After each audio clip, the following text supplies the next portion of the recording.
In Memoriam, by Henry Kendall. In Poems, by Adam Lindsay Gordon. By Larry Wilson. A. L. Gordon. At rest, hard by the margin of that sea whose sounds are mingled with his noble verse, now lies the shell that never more will house the fine, strong spirit of my gifted friend.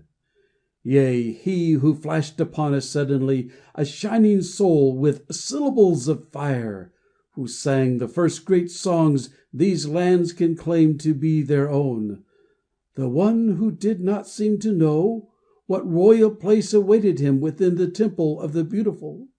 He passed away, and we who knew him sit aghast in darkness, dumb with that great grief, whose stature yet we cannot comprehend.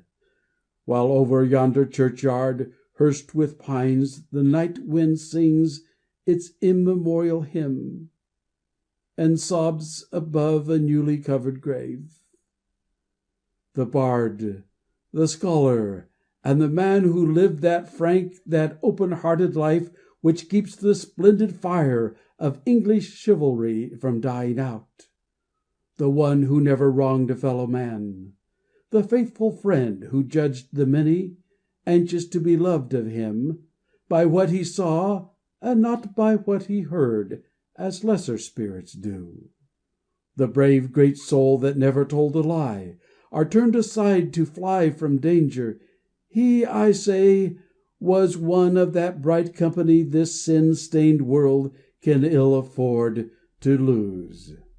They did not know, the hundreds who had read his sturdy verse, and revelled over ringing major notes, the mournful meaning of the undersong which runs through all he wrote, and often takes the deep autumnal half-pathetic tone of forest winds in March.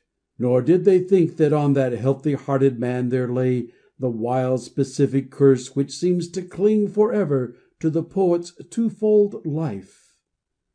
To Adam Lindsay Gordon, I, who laid 2 years ago on Lionel Michael's grave a tender leaf of my regard, yea, I, who culled a garland from the flowers of song to place where Harper sleeps, I, left alone, the sad disciple of a shining band now gone.